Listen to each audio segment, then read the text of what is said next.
soki ozo sala makambo na bokutu to na kimoyibi résultat nango ebimaka kaka pe ya lokuta yoki bati lukwe bakoloba bien ye moko na munoko na ye alobi clairement soki bopesi nga 5 ministères te na kodémissionner na présidence ya Sénat. Moïse alongwaki Lubumbashi aye kosenga poste ministériel po ekomi pasi. Donc kokutana bato ya Kabila, kokutana bato ba esika na ba député oyo balongolaki bureau ya Mabund bango nyonso wana soki 390 batangelaka biso bakomi ko réclamer poste eloko nyonso soki balanda yango na mota mayoto bato oyo bayedi makambo baliaka yango te. Papa responsable to mama responsable po aya eloko fo eloko ane elamba na resho ou bien elamba na mbabola na nini naloba clairement boye IDPS tout le monde qui est épuisé dans l'idée. Bosuki, il est beau dans le cadre, il y a galerie. Kobini Sayango na mesa, ko démissionner. Obandi ko continuer ba contrat na multinationaux, ba boma wanyama. Ba si ça fond na flore ya Congo, ba oyo ba exploiter pétrole. Donc pour le tourisme ko ça rambon te. Donc émission clairement, oyo ça tozo bango. To lobi na yo sala ba jeune na Kabila bo sala wana mais na vie à peuple congolais ko meka soko mokete oyo ba transmettre tribalisme na ndeko na yo to lobi na yo ba sango ba za ba camarade na hotel yo mukuna école ligne tonga na kati ya Congo to hôpital ligne tonga oyo bana ba botami ba tazora santé to ba école yo zo skoke ba to ko na passe o senga ba bonza keba je venais de le dire que Kabila kenda ki Dubai kwa somo minduki au moins le makambo bibi lelo. Les bateaux de pêche, les bateaux de pêche, ils ont Tanganyika pour pêcher mbisi. Nous avons comme bateau ya kokota minduki.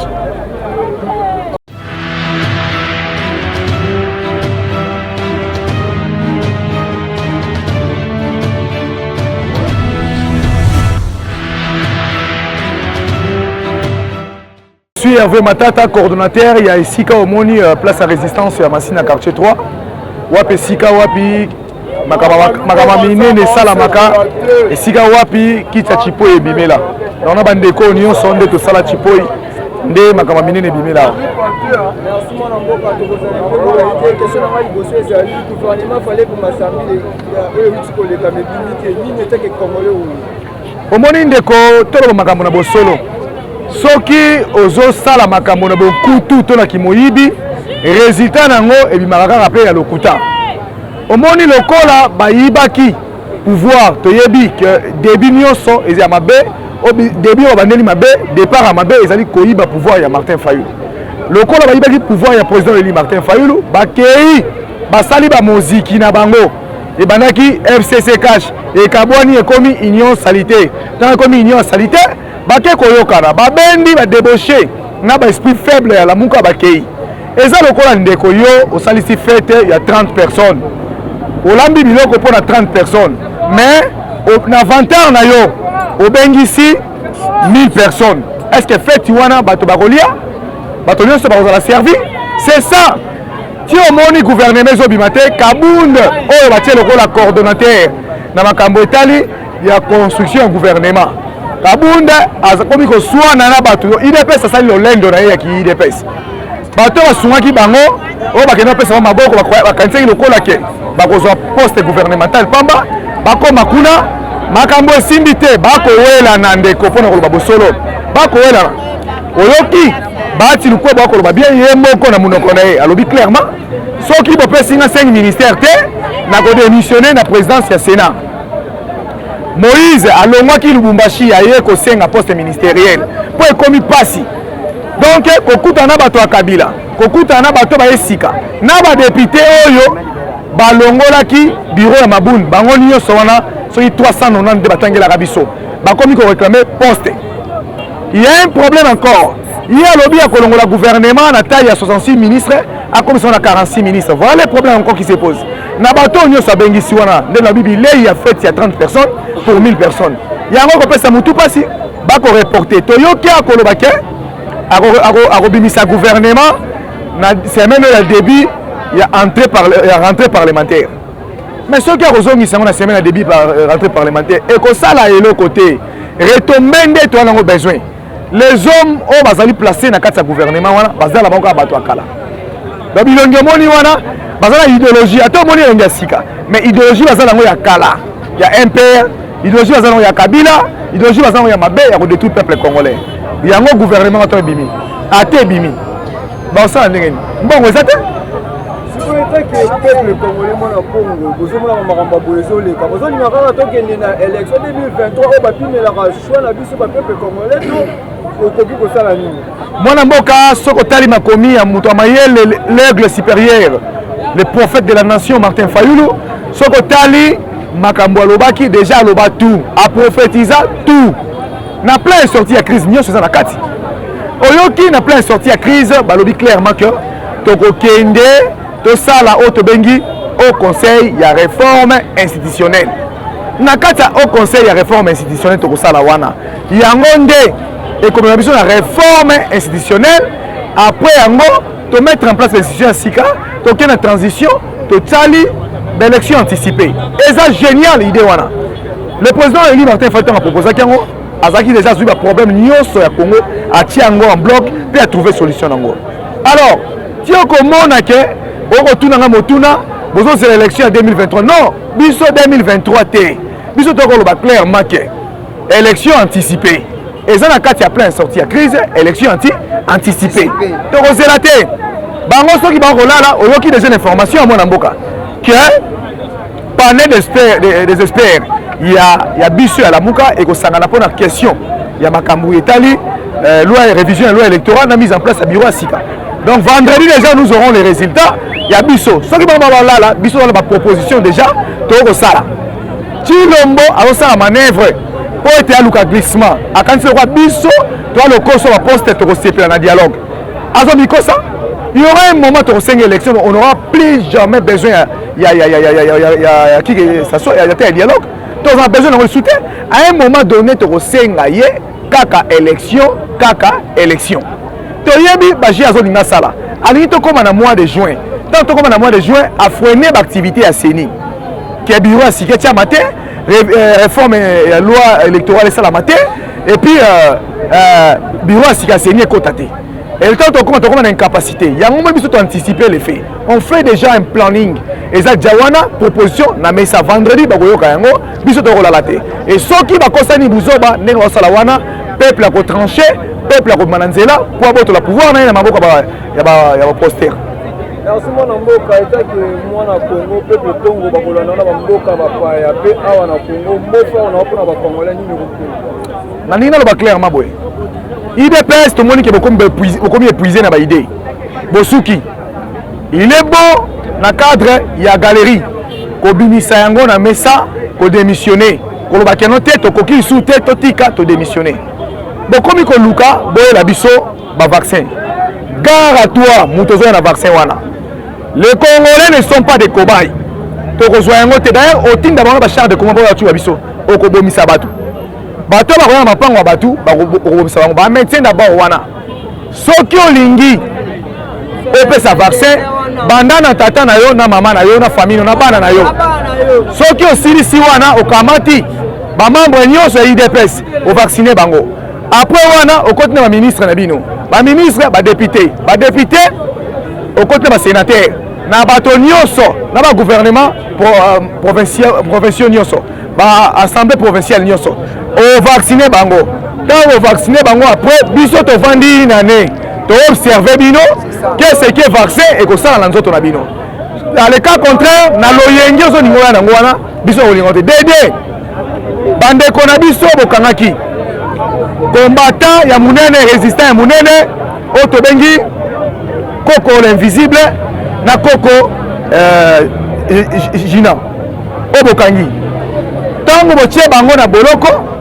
biso to isibino ke bazali bana mboka bana droit ya koya koloba po na mboka na bango soki bobilisi bango te parce que te comprendre makambo c'est que le canton wa Kabila yango e comme le plus que canton wa Kabila awa ko kanga batu ko tu fais mutu liberté d'expression bande économie so na poto ba el su Congo te o koma ko empêcher bande économie so na poto ba ya Congo te c'est quel pays ça te yebisio mais fait en ça soki osali bango te nous allons descendre dans la rue et puis manji wana ko na biso to buka po wana to minito ba suna likambo etali kelasi classe les amis match à football ou ezalaka début à match mi-temps prolongation tir au but donc okomisa kozongisaka classe ozongisi classe okokataka yango na ngonga yo olingi donc ngonga olingi okati classe toyoka okata classe de 15 keba tokolata bauniforme na biso nyonso tokobima na balabala intérêt nini yango oza nango na éducation ya peuple congolais? Qu'est-ce que tu as? Qu'est-ce que l'éducation ya peuple congolais est étouffée na pouvoir na yo? Tolobi clairement to comprendre que olingi servir intérêt rwandais. Intérêt rwandais olingi servir wana toyebi yango koboma éducation na biso mpo ba rwandais otindaki bakende kotanga libanda ya mboka oyo benya bakofele baya kokamba biso dans les jours à venir.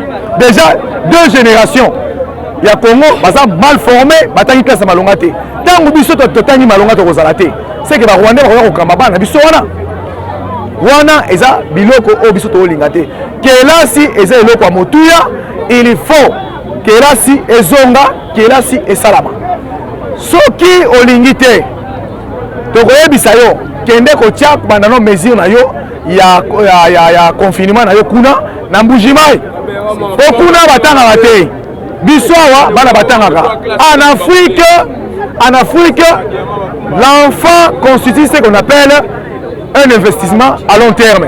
Alors investissement il faut qu'on entretenir yango pour entretenir en éducation il faut autant ça pour pas seulement en éducation projet na bino boza nango toyebi yango likambo etali mai nazo beta 7 mai fleuve Congo to saleli yango ata eloko moko te mbisi ya fleuve Congo tolia te mai wana tomeli yango non te epesi biso no ba potentialité nango te biso nzamba apesela biso okende koteka yango pa bato oyo bakosala leki biso na mayele bakosala na ndenge mosusu okodimine biso force ya courant marin énergie courant oyo tekatanaka déjà okimisa biso bambisi okimisa biso lisusu oyo tobengi force ya mai mpo tozanga courant tolobi na yo lokoso ya mbongo oyo oza nango wana oyaki ongida na pouvoir kende kosala yango na mboka ya tata na yo kende kuna congolais na minute oyo aza na posa ya kobénéficie na biloko na ye nzambe apesa ye toza na posa ya koteka mai te likambo ya pétrole oyo tozoyoka na paka virunga obandi kosigne bacontrat na bamultinationaux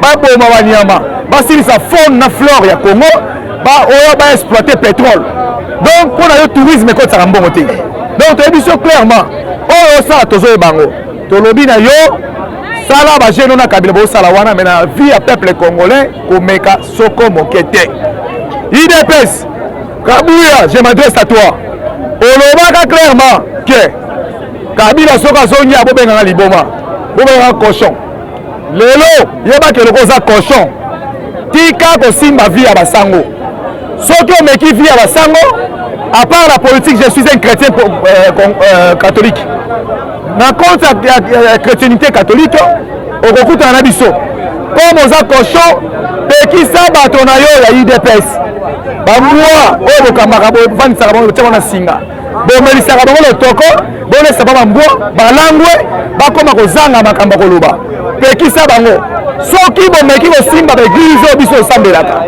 tokolakisa bino ke catholique eza planté partout na monde et puis na kati ya Congo église eleki catholique eza te mukuna renaissance ozokoka yango te obandi kokota makambo ya politike yeba boye mukuna otanga na yo klasi te mutu ebeba yo na bourse makambo ya politike okota yango te yo mukuna olia mbongo ya kabila okamata mbongo ya kabila olia lelo boye après boloko bakotisiona olengi oye na nsima ya tribalisme ya ndeko na yo oyo kobata na nsima tribalisme oyo bata na nsima tribalisme ya ndeko na yo tolobi na yo basango baza bakamarade na yo te yo mukuna ekole nini otonga na kati ya Congo to hôpital nini otonga oyo bana babotami bato azwaka santé to baekole yo ozoskoke bato bakongo na pasi osenga bo mabonza keba élection na kati ya Congo ekozala soki yo moni élection ekozala te kende osala mokili na yo biso tolobi bien que élection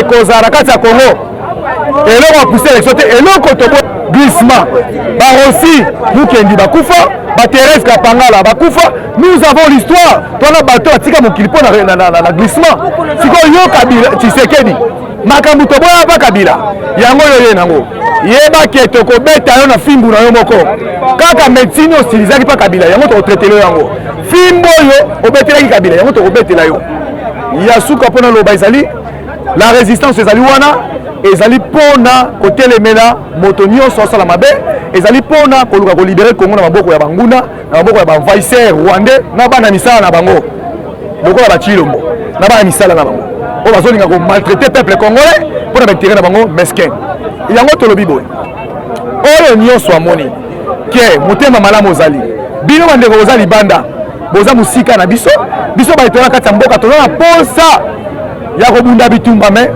ko matériel ba finance ezozanga biso. C'est bien que nous sommes sur la conseil, c'est bien que nous sommes sur la prière, mais ce qui est important aussi, c'est de nous soutenir de manière financière plutôt. De manière financière, pour être tout longa et tumba oyo, to benga la Rwandais aux Amsiga. Na moto malamu nyo son numéro yango plus 243 81 59 28 392 plus 243 81 59 28 392. Wanande Bozui, la coordination, il y a Tchangou, na makamotali résistance. Merci mon amboka. Oui, Nazali Ndeko Junior, Oyo Asala Isika, fondateur, il y a Isika Oyo. Eza koloba lelo, Mosali, Mama Oya Bota Isika Oyo, Ezali Ndengai, Pe Nazali Moko, Oya Zako Konza, coordination, il y a résistance, il y a Tchangou. Merci mon amboka, question na Mike Moussa, 48 heures en Ndeko Kareka, Ekokato Ekokato. Merci beaucoup mon amboka 48 heures de Karega et les cas. Mais toyebi que ceux qui ne ko Karega a ko résister, c'est parce que na simando ki wana chilo. To lebi Karega te, to bang pe Karega te. Awa turo yo, to ko sala su na ndenga marche te. Eza manière o biso to zo bongisa pona ko kanga Karega. Karega akokende ambassadeur italien akendaki. Ko bangele le côté. Alors pona le ba minute pona Karega. Na lobi na yo kaka ke préparation pona Karega ezali. Avant toi si ça moi oyo okozwa suite pour ko benga ngai okopesa nga raison que non ya solo bozaki na kanda Karega tozo banga Karega te tozo okelo ko moko te tozo banga Chilombo te oyebi que même Chilombo nda sala to banga yete Chilombo connaît bien yebi yango Chilombo yebi nga bien tozo banga yete tozo banga Karega te tozo banga Kagame te mais to yebi ni tozo sala pona Karega gouvernement abaki obimasa si le dimiti que congolais ni bino eloko nyonso soki balanda yango na mota mayoto bato oyo bayebi makambo baliaka yango te papa responsable to mama responsable po alia eloko fo eloko wana elambama na resho obi elambama na mbabola soki omoni balambi biloko na mayoto seke eza biloko ya bana mike nangi naloba nini mpo na yango Ndeko Chilombo n'a pas incompétence de mettre un bon gouvernement au Congo, ça on est clair. Mais c'est Félix à Kokoka-Kongote, comme on l'avait dit la fois passée, que non, il est petit en matière politique. Il ne saura pas diriger le pays comme le Congo. À Kosa, le côté de Konangaï, zéro n'a beto le solo moko. Awa lelo, Sama Lokonde, Oya Burundi. Sama Lokonde. Moi j'ai mon premier ministre, Oya Sima Martin Fayulu. Quand j'appelle Sama Lokonde, et ça Sama Lokonde, Oya ministre à IDPS. Ok. Sama Lokonde oyo aza Burundi ayaki alobi na bango bopesinga nomination ya primature ezokosenga bopesa ngai budget oyo boza nango mpona tobanda misala jusque là budget monani te mbongo Tshisekedi asilisa na kosala bapétition ya moyibi awa lelo mbongo ya kobandela gouvernement eza te akobimisa gouvernement ndenge nini. Et puis, dans le gouvernement, on a fait wana. Les députés, 393 députés, on a fait la pétition à Jeanne Maboun. Lobi va kutana kina yesa mawana. Ba lobi na yeboye. Biso bato sala ke Jeanne Maboun da lungwa po makambo ko maboyi. Le loto ye mutu nyonso fo azwa poste ya ministère. Le konongai. Ba lobi bazana 46 postes à ministère. Mais ba député basaka pétition baza 393. Tawana no boko partager en ndenge ni pour que bato na basala nini bakoka. Et puis, c'est parce que Makamoubaza Kosala est à un niveau na bangoté. Pour nous, le peuple congolais, M. Tshisekedi, nous comme moyen, tu es présent à la transition. Ceux qui sont présents à la transition, après tu as une élection. Mais pendant le Kambota, le gouvernement, il y a madame qui est comme Manangoté. Mais quand on a eu une version, je venais de le dire que Kabila qui Dubaï pour son Minduki. Au moins, il est là. Le bateau de pêche bakosa ke bateau de pêche eza na Tanganyika pour pêcher mbisi nzoka nde koma bateau ya kokota Minduki. Kabila, je t'avais dit même la fois passée, mais ekoki ça combien de semaines passées. naza nango awa Kabila akendaki Dubai na nzela Dar es Salaam era koti Dar es Salaam ake Dubai akoti Russie aso minduki na nzela Dar es Salaam lelo koti na kata Tanganyika. Et puis après avoir kokota minduki na ye Kabila a tenir message ya kopesa ndeko Chilombo alobi na ye j'ai suivi monsieur Israël Mutombo alobi Kabila abimisi message liboso ya président ya Afrique nyonso que Tshisekedi faut respecter bakor basala ki pona 2023 ba soutenir kanda na bango yango nde pesi ndeko bati kanda lelo bati alobi soki ba pese 5 postes clés ya ministère te bati a démissionner na poste lokola président ya Sénat alanda Kabila pour le moment ba oyo nyonso baza ko landa Tshisekedi Chilombo Félix baza suna kana yete bakomi côté pateba lobi nazaki na mokonzi mboka Martin Fayulu. J'ai vu combien de batailles de peste bayaki nanda kwa président élu na parler de la nation. Heureusement nous étions là président ayamba ki bango te c'est parce que babanga ki biso.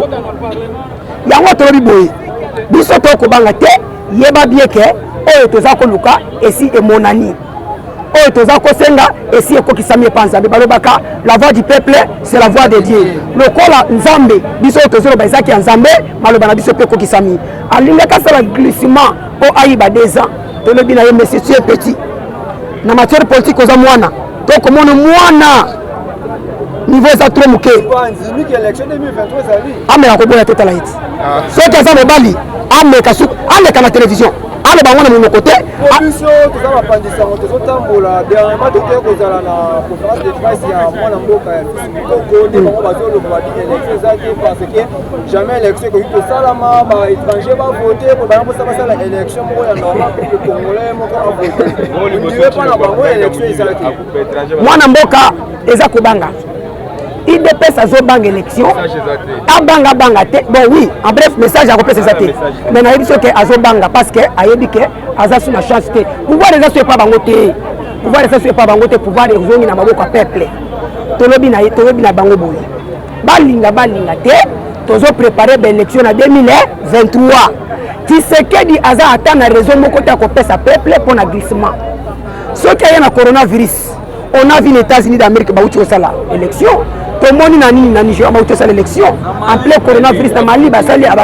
élection bongo awa coronavirus le kota tosala élection ezali yango moni basango ba komo telemelango to lingi pe kocha président ya seni oya ko wuta na kaya basango kuna to benga société civile après total la cour constitutionnelle après to ke élection oyo baza koloba wana kozanga maloba koloba peuple kozanga message ko transmettre na peuple mais biso lokola toza na kati ya masolo tolobi na bango ke élection ezali pe élection ezali. Merci mwana mboka tokozala otambola ete po tomoni outi kopanza déjà awa modi la fin na mpona peuple Congo bakolanda la fauli c'est Dieu Takabuya mbote na yo na ngai maman Wivine tonton Levi tonton Gislain maman Christine maman Chantal maman Soleil bino nyonso na France na pesi bino mbote bongo maman nanga Valérie na Belgique maman nanga na pesi bino mbote maman Nene yo oza na Londres na pesi mbote na pesi bino mbote bele na sengi na bino komba ekomi makasi awa siko tikali jeu à terrain atiko tikali jeu à stratégie bocha biso na maboko pesa biso maboko bo soutenir biso financièrement pour que tobenga na ndoki wana tobenga na muyibi wana pona numéro na biso auto pesa ka po benga kangai ezali plus 243 82 95 76 227 na bandeli pona une bonne meilleure audition plus 243 82 95 76 227 wana nde eza numéro oyo bokobenga kabiso po bomona kabiso na basa na lobi mingi mongongo eziki ngai na kei kopema potro ba mikolo misako ya batoli mwana mboka.